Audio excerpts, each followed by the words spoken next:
ഞാനിപ്പോൾ കുറേ പുസ്തകങ്ങൾ വായിച്ചതായിട്ട് നേരത്തെ പറഞ്ഞിട്ടുണ്ട്. അതുപോലെ തന്നെ മനുഷ്യരെ ശക്തരാക്കുന്ന ഹാബിറ്റ് ഞാൻ പറഞ്ഞിട്ടുണ്ട്. ഇപ്പോൾ ഫേമസ് ആയിട്ടുള്ള, പോപ്പുലർ ആയിട്ടുള്ള, റിച്ച് ആയിട്ടുള്ള, സക്സസ്ഫുൾ ആയിട്ടുള്ള, അല്ലെങ്കിൽ അതുമായി ബന്ധപ്പെട്ട പുസ്തകങ്ങൾ എഴുതിയിട്ടുള്ള, ഇപ്പം എല്ലാത്തിനും കോമൺ ആയിട്ട് കണ്ടിട്ടുള്ള ചില ഹാബിറ്റുകളുണ്ട്. അതൊന്ന് പറയാമെന്ന് വിചാരിച്ചാണ് ഞാൻ ഈ വീഡിയോ ഇവിടെ അവതരിപ്പിക്കാൻ ആഗ്രഹിക്കുന്നത്. ഇപ്പോൾ ഈ വിജയിച്ച ആളുകളിൽ ബഹുഭൂരിപക്ഷം ആളുകളും അവർ ചെയ്തൊരു പ്രാക്ടീസാണ് മെഡിറ്റേഷൻ എന്ന് പറയുന്നത്. മൈൻഡിനെ കൺട്രോൾ ചെയ്യാനുള്ള കാര്യം, അതെല്ലാം മൈൻഡ് മാസ്റ്ററി ആണല്ലോ വിജയിക്കുക എന്ന് പറയുന്നത്. അപ്പോൾ മൈൻഡിന് മാസ്റ്റർ ചെയ്യാനായിട്ട് ഡെയിലി മെഡിറ്റേഷൻ ചെയ്ത ആളുകളാണ് വിജയിച്ച ആളുകൾ. രണ്ടാമത്തെ ഹാബിറ്റ് ഞാൻ കോമൺ ആയി കണ്ടതും അത് നമ്മുടെ നാട്ടിൽ ഇല്ലാത്ത ഹാബിറ്റാണ് ജേർണലിംഗ് എന്ന് പറയുന്നത്.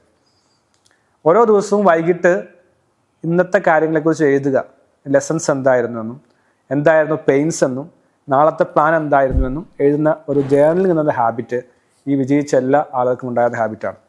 ഇനി മൂന്നാമത്തെ ഹാബിറ്റ് എക്സസൈസ് ആണ്, ഫിസിക്കൽ ആക്ടിവിറ്റി. ഇപ്പം ഇന്നൊക്കെ ധാരാളം ജിമ്മുകൾ നമുക്ക് കാണാൻ സാധിക്കും. ആളുകളെ ഹെൽത്ത് കോൺഷ്യസ് ആണ്. അപ്പോൾ എനിക്കൊന്ന് ഒട്ടനവധി വിജയിച്ച ആളുകൾ ഇപ്പോഴും ഫോളോ ചെയ്യുന്നതാണ് എക്സസൈസ് എന്ന് പറയുന്നത്. അപ്പോൾ ഫിസിക്കൽ ആക്ടിവിറ്റിക്ക് വേണ്ടി, ഫിസിക്കൽ ഹെൽത്തിന് വേണ്ടി ഇൻവെസ്റ്റ് ചെയ്യുന്ന ഒരു ക്യാരക്ടർ ഉള്ളവരായിരുന്നു ഈ പറയുന്ന വിജയിച്ച സക്സസ്ഫുൾ ആയിട്ടുള്ള റിച്ച് ആയിട്ടുള്ള ആളുകൾ. ഇത് കൂടാതെ ധാരാളം ഹാബിറ്റുകളുണ്ട്.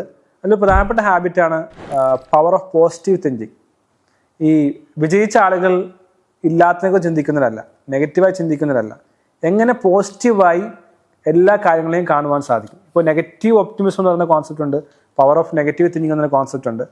വേഴ്സ്റ്റായി സംഭവിക്കുമെന്ന് അറിയാൻ സംഭവിച്ചോട്ടെ, പക്ഷേ എന്നാലും പോസിറ്റീവായി എങ്ങനെ ജീവിതത്തെ കാണാൻ സാധിക്കും, എല്ലാ കാര്യങ്ങളെക്കുറിച്ചും പോസിറ്റീവ് ഔട്ട്ലുക്ക് മെയിൻറ്റെയിൻ ചെയ്യാനുള്ള മൈൻഡ് സെറ്റ് ഉള്ളവരായിരുന്നു വിജയിച്ച ആളുകൾ.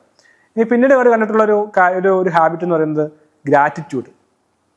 ഇപ്പോൾ വിജയിക്കാത്തതും പരാജയപ്പെട്ടവരും ഒക്കെ വിജയിച്ചവരെ കുറിച്ച് പരിതപിക്കുക. അവൻ വിജയിച്ചു, ഞാൻ വിജയിച്ചില്ല, അവന് പണമുണ്ടായി, എനിക്ക് പണം ഉണ്ടായില്ല, എനിക്കിതൊന്നും കിട്ടണില്ല എന്നാണ് ചിന്തിക്കുന്നത്. അങ്ങനെയുള്ളവർക്ക് ഒരിക്കലും വിജയിക്കാൻ സാധിക്കില്ല. അപ്പോൾ ഈ പുസ്തകങ്ങളൊക്കെ പറയുന്നത് gratitude, the power of gratitude, ഉള്ളതിനെ കുറിച്ച് നല്ലത് പറയാനായിട്ട്, എനിക്കിതുണ്ടല്ലോ എന്നുള്ളത്. അപ്പം അങ്ങനെ ബ്ലെസ്ഡ് ആകുന്നവരിലേക്കാണ് പുതിയ പുതിയ അട്രാക്ഷൻ ഉണ്ട്. ബൈബിളിലൊക്കെ ഞാൻ വായിക്കാറുണ്ട്, ഉള്ളവന് ഇനിയും കിട്ടും, ഇല്ലാത്തവന് ഉള്ളതുകൂടി നഷ്ടപ്പെടും, ഇല്ലേ, കേട്ടിട്ടുണ്ടാവും.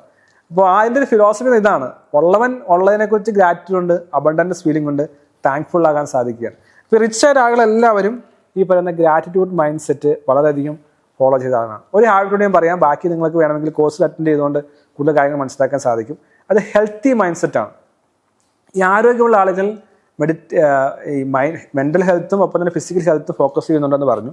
അപ്പോൾ ഹെൽത്തിന് വേണ്ടി ഇൻവെസ്റ്റ് ചെയ്യണം അവർ പ്രോപ്പർ ഡയറ്റ്, ന്യൂട്രീഷൻ, മൈൻഡിന് വേണ്ടിയുള്ള തെറാപ്പികൾ. അപ്പോൾ ഹെൽത്ത് എന്ന് പറയുന്നത് ബിഗ്ഗസ്റ്റ് അസറ്റായിട്ടാണ് അവർ കാണുന്നത്. ഹെൽത്ത് മോശമാക്കിക്കൊണ്ട് ഒരു കോംപ്രമൈസിനും ഇവർ തയ്യാറാകുന്നില്ല. നല്ലൊരു ആരോഗ്യകരമായ ശരീരമുണ്ടെങ്കിൽ, മനസ്സുണ്ടെങ്കിൽ വിജയിക്കാനുള്ള ശക്തിയും ഊർജ്ജവും കിട്ടുമെന്ന് വിശ്വസിച്ചവരാണ് അവർ. അപ്പോൾ ഈ ഒരു 5-6 ഹാബിറ്റുകൾ വളരെ പ്രധാനപ്പെട്ടാണ്, അത് ഒഴിച്ചുവിടാൻ പറ്റാത്ത ഹാബിറ്റാണ്. പക്ഷെ ചില ഹാബിറ്റുകൾ നമുക്ക് കസ്റ്റമൈസ്ഡ് ആയിട്ട് നേടേണ്ടി വരും. ഇപ്പോൾ ചില സ്പെഷ്യലൈസ്ഡ് ആയിട്ടുള്ള ഗോൾസിന് വേണ്ടി സ്പെസിഫിക് ആയിട്ടുള്ള ഹാബിറ്റുകൾ വേണ്ടി വരും. അത് നമുക്ക് പിന്നീട് ഇൻഡിവിജ്വൽ കൺസൾട്ടേഷൻ മനസ്സിലാക്കാൻ സാധിക്കും. അപ്പോൾ ഈ ഹാബിറ്റ് എന്ന് പറയുന്നത് ഈ മിനിമം ആയിട്ടുള്ള 5-6 ഹാബിറ്റുകൾ നിരന്തരമായി ഫോളോ ചെയ്യുന്നുണ്ടെങ്കിൽ ഒരു വലിയ ടോട്ടൽ ട്രാൻസ്ഫോർമേഷൻ, 360 ട്രാൻസ്ഫോർമേഷൻ നമ്മുടെ ജീവിതത്തിൽ സംഭവിക്കും. അതിന് സാധിക്കട്ടെ. എല്ലാ വിജയാശംസയും നേരുന്നു. All the best.